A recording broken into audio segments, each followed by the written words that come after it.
இன்று மிகப்பெரிய கேள்வி எழுந்துள்ளது. அதாவது ஆர்கே நகர் சட்டமன்ற தொகுதி அறிவிக்கப்பட்டுள்ளது. அதில் நீங்கள் போட்டியிடப் போகிறீர்களா இல்லையா என்ற கேள்வி எழுந்துள்ளது. முதலில் நான் போட்டியிடுவது குறித்த செய்திகளை ஏற்கனவே நான் தெரிவித்திருந்தேன். தேர்தலில் நான் போட்டியிடுவேன் என்று உறுதிப்பட ஏற்கனவே தெரிவித்திருந்தேன்.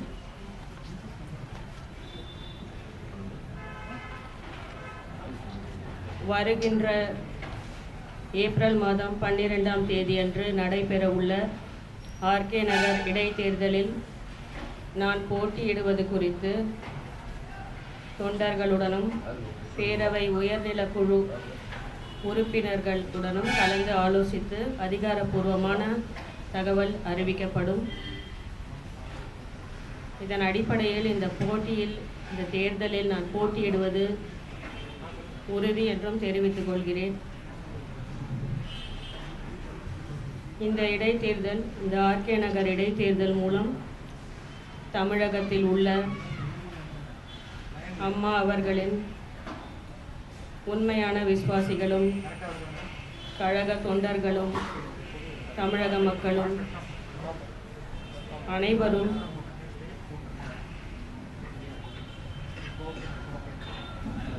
எனது பேரவை, அதாவது நாங்கள் தொடங்கியுள்ள எம்ஜிஆர் அம்மா தீபா பேரவையில்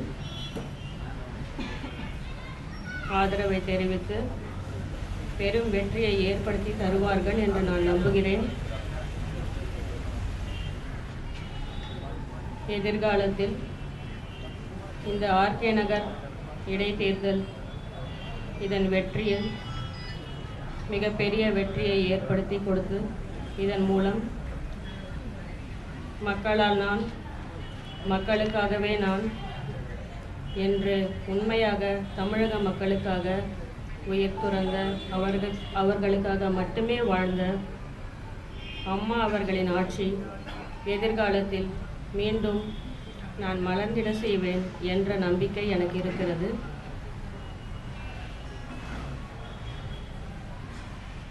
குறிப்பாக இந்த இடைத்தேர்தலில் சசிகலா தலைமையில் மற்றும் அந்த குடும்பத்தினரின் ஆதிக்கத்தில் இயங்கிக் கொண்டிருக்கும் அனைத்திந்திய அண்ணா திமுகவின் உடன் இணைந்து செயல்படும் திட்டம் எனக்கு இல்லை என்று உறுதிபட தெரிவித்துக் கொள்கிறேன்.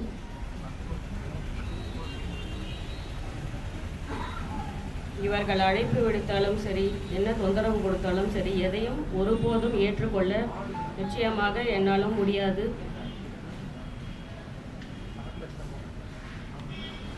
என்பதையும் நான் தெளிவாக உறுதிபட தெளிவுபடுத்துகிறேன்.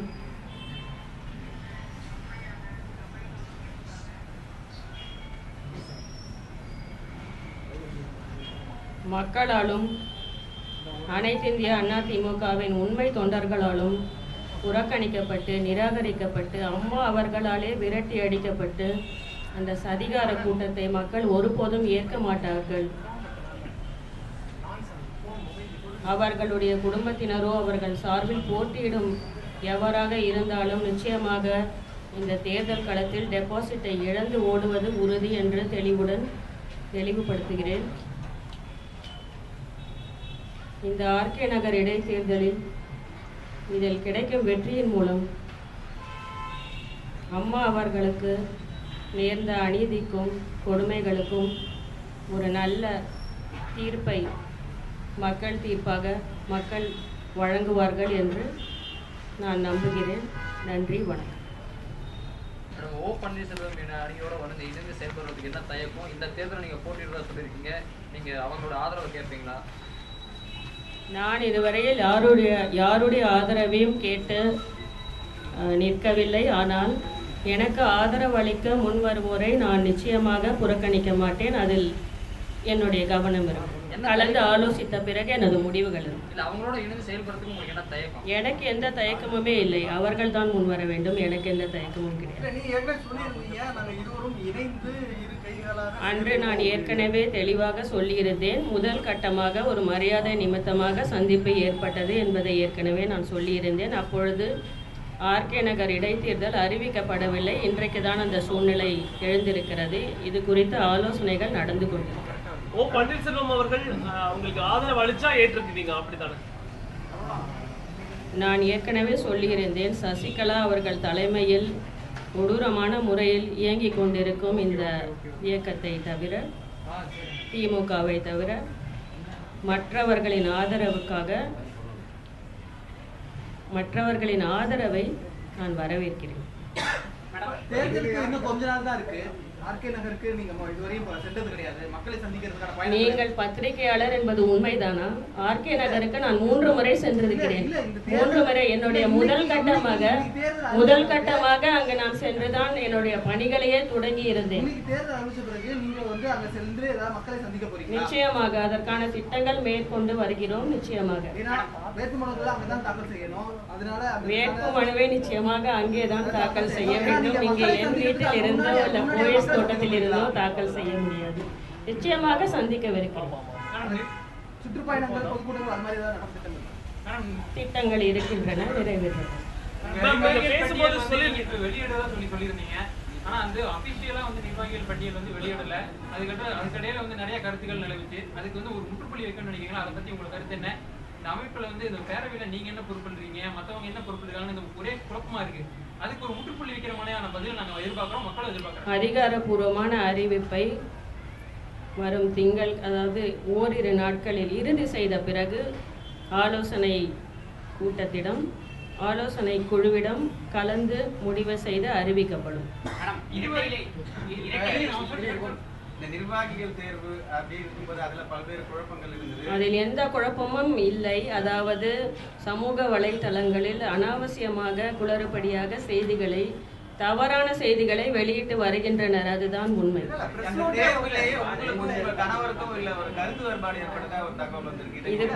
இது போன்ற செய்திகள் எதுவுமே உண்மை கிடையாது. இது குறித்த எந்த ஒரு கருத்து வேறுபாடும் இல்லை.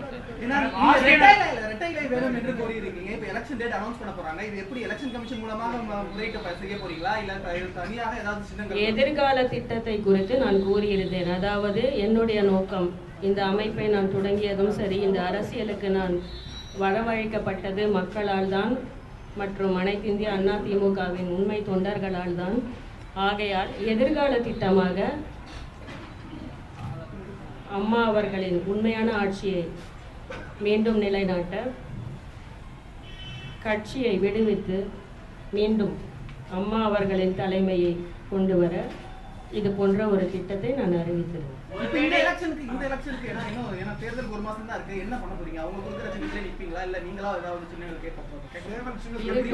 இது குறித்த அதிகாரப்பூர்வமான வெளியீட்டுக்கு சிறிது அவகாசம் தேவைப்படுகிறது. ஏனென்றால் கலந்து ஆலோசனை செய்துதான் இந்த முடிவை நான் எடுக்க வேண்டும்.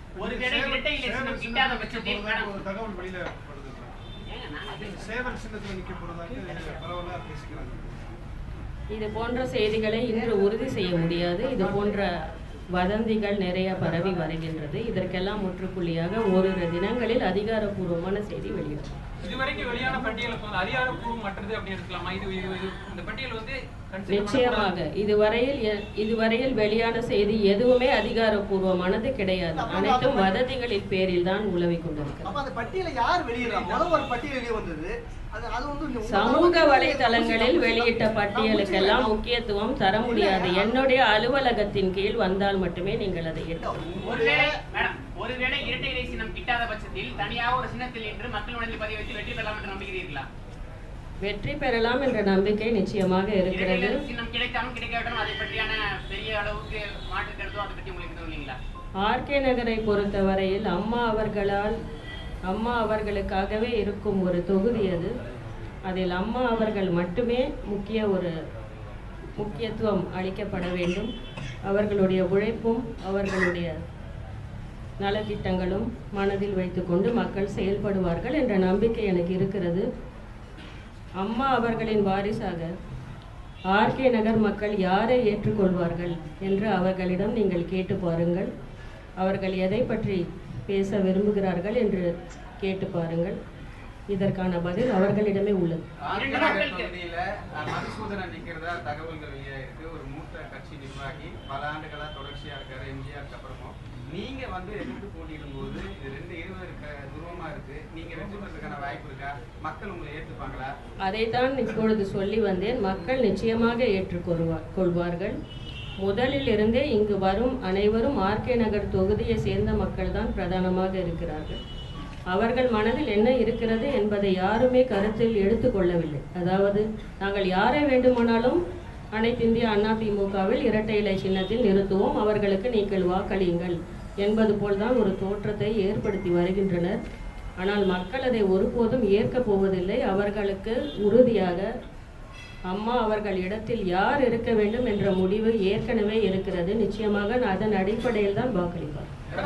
ஓபிஎஸ் அணியினரும் பார்த்தீங்கன்னா அதாவது வந்து ஜெயலலிதாவுடைய மர்மத்தில் வந்து அணிஞ்சிருக்கிறதா சொல்றாங்க. நீங்களும் அதே கோரிக்கை வலியுறுத்துறீங்க. உங்களுடைய கோரிக்கை எதுவுமே வந்து வித்தியாசமா இல்லை. அந்த சமயத்துல வந்து 2 பேருமே பிளவுபட்டது பண்றது வந்து அதிமுக என்கிற கட்சியை வந்து 2 பிரிவா பிரிச்சு சேர்க்கணும்னு நீங்க திட்டம் போறீங்களா?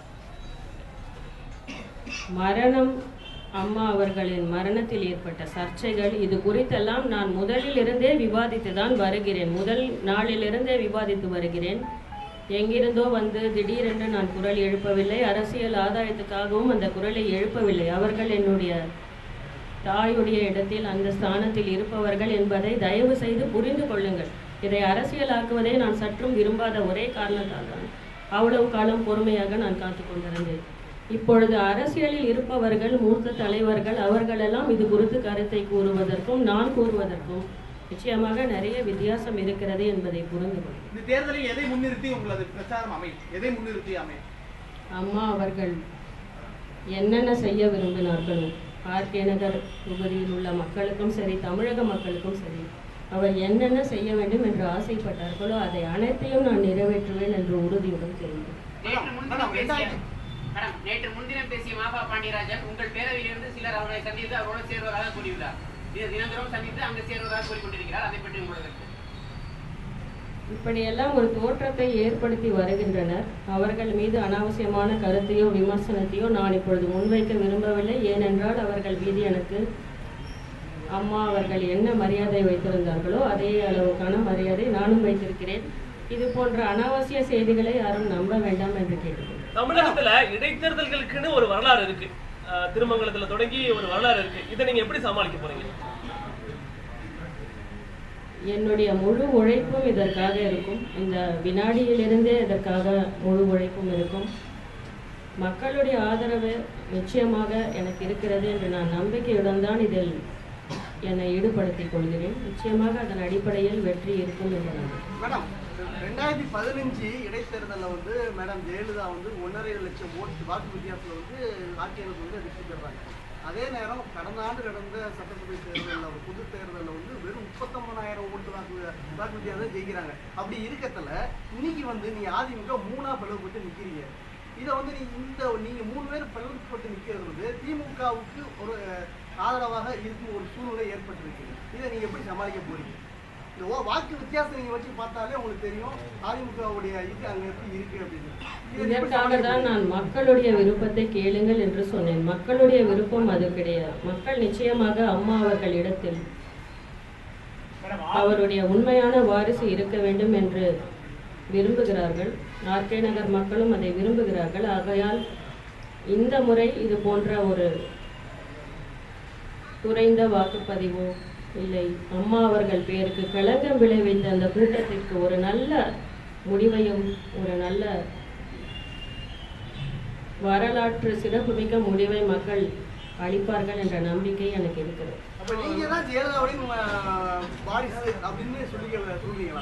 அப்படி என்று நான் சொல்லிக் கொள்ள வேண்டும் என்ற அவசியம் இல்லை. ஏனால் அதுதான் உண்மை.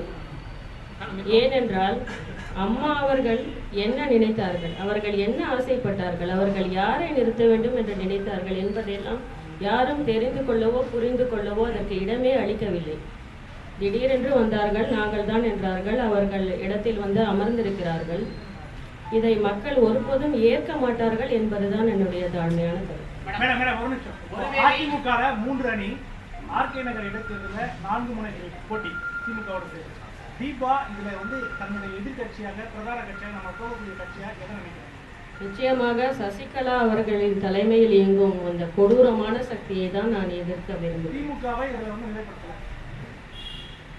அது இரண்டாவதாக தான் நான் சொல்ல முடியும். ஏனென்றால் என்னை பொறுத்தவரையில் சசிகலா அவர்கள் தலைமையில் இயங்கிக் கொண்டிருக்கும் இந்த கொடூரமான ஒரு அராஜக அரசியல், அதை நிச்சயமாக மக்கள் ஏற்றுக்கொள்ள மாட்டார்கள். அதை எதிர்த்து தான் என்னுடைய ஒருவேளை அரசியல். ஓபிஎஸ் அணியினரும் ஆர்கே நகரில் வேட்பாளர் நிறுத்தும் பட்சத்தில் உங்கள் நிலைப்பாடு என்னவாக இருக்கும்? என்னுடைய நிலைப்பாட்டில் எந்த மாற்றமும் இருக்காது. ஏனென்றால் தேர்தலை பொறுத்தவரையில் எத்தனை வேட்பாளர்கள் வேண்டுமானாலும் நிறுத்தலாம். அதை எதிர்த்து நான் போட்டியிடுவேன். முதலமைச்சர் இறப்பு குறித்து ஏற்கனவே 2 பேரை நிறுத்திவிட்டு நானும் நிற்பேன் என்று நான் எப்படி சொல்ல முடியும்? ஜனநாயகம் என்றால் எல்லோரும் தான் போட்டியிடுவார்கள். அதை நாம் எதிர்கொள்ள வேண்டும். அப்படி இருக்கும் பட்சத்தில் உங்களோட ஆதரவு ஓபிஎஸ் அணியினருக்கா அல்லது தாங்களே தனியாக என்று இது குறித்து இப்பொழுது நான் விமர்சிக்க விரும்பவில்லை. ஏனென்றால் முதலில் அவர்கள் இதுவரையில் எந்த அறிக்கையும் வெளியிடவில்லை, பத்திரிகையாளர்களையும் சந்திக்கவில்லை, அவர்கள் நிலைப்பாட்டையும் இன்னும் தெளிவுபடுத்தவில்லை. அதன் பிறகுதான் நான் கூற முடியும். முதலமைச்சருடைய இறப்பு குறித்து ஏற்கனவே அப்போலோ ஒரு அறிக்கையை வெளியிட்டது, நீதிமன்றத்தில் வழக்கு இருக்கிறது. அதன் பிறகாக அப்போலோ மருத்துவர்களை பேசினார்கள். தற்போது எய்ம்ஸும் அறிக்கை விட்டு இருக்கிறார்கள். இது மாறி மாறி குற்றச்சாட்டு சொல்றாங்களே, இதை எப்படி பாக்குறீங்க? அந்த அறிக்கையில் என்ன உள்ளது என்பதை அனைவரும் படித்து பார்த்திருப்பீர்கள். இந்த டாக்டர் இந்த நாளில் வந்தார், இந்த மருத்துவர் இந்த குறிப்பிட்ட நாளில் இந்த சிகிச்சையை அளித்துவிட்டு சென்றார், இந்த தேதியில் இது நடந்தது, அந்த தேதியில் அது நடந்தது. இதற்கெல்லாம் குடும்பத்தினர், அதாவது ஒப்பந்தமோ இல்லை ஏதோ ஒரு விதத்தில் சம்மதமோ தெரிவித்தார்கள் என்றெல்லாம் கூறியிருக்கிறார்கள்.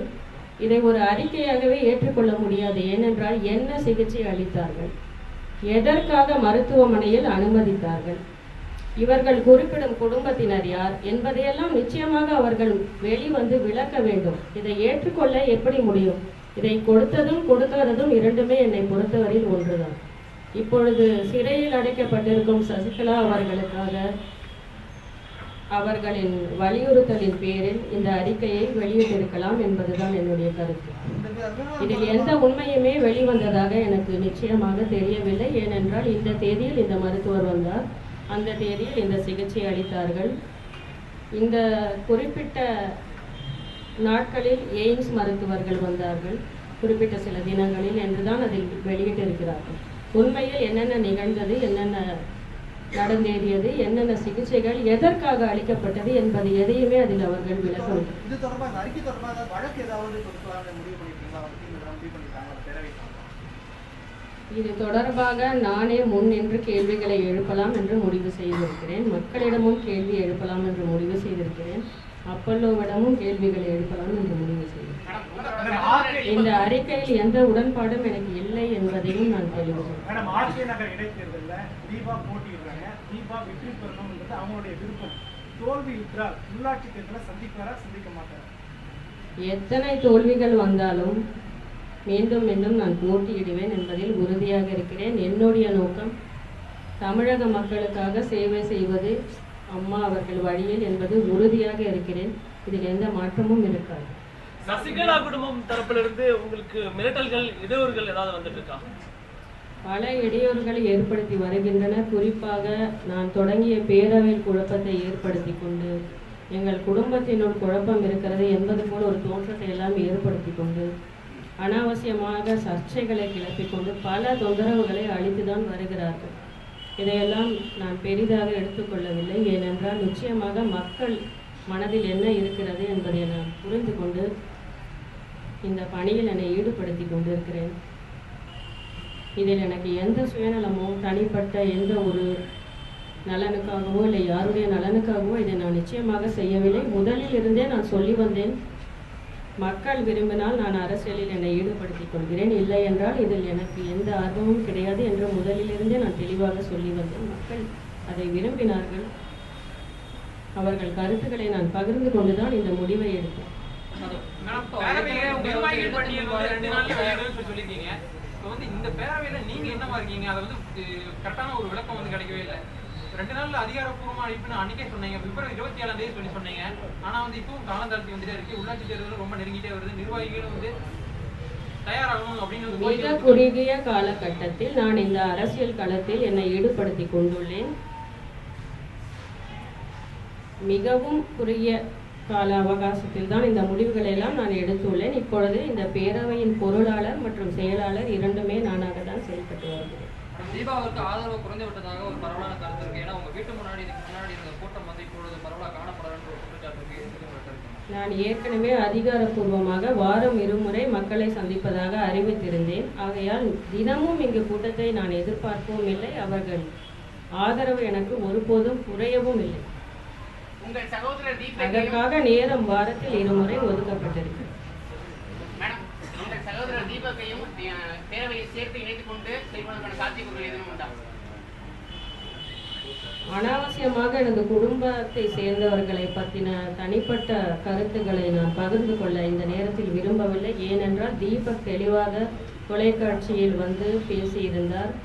அவர் ஒரு நாள் சசிகலா வேணும் என்கிறார், மறுநாள் தினகரன் வேண்டாம் என்கிறார். அவருடைய நிலைப்பாட்டில் தெளிவில்லை. அதை தெரிந்து கொண்டு என்னிடம் கேள்விகள் கேள்வி. வாக்காளர் பட்டியல் உங்களோட பேர் சொல்லுங்க. வாக்காளர் பட்டியலில் உங்களோட பேர் இடம் பெற்றிருக்கா இல்லை இதுக்கு முன்னாடி நீங்கள் வந்து அதெல்லாம் சரியான முறையில் உங்களுடைய ஆவணங்களை பராமரிச்சாங்க? என்னுடைய ஆவணங்களில் எல்லாம் எந்த குறைகளுமே கிடையாது.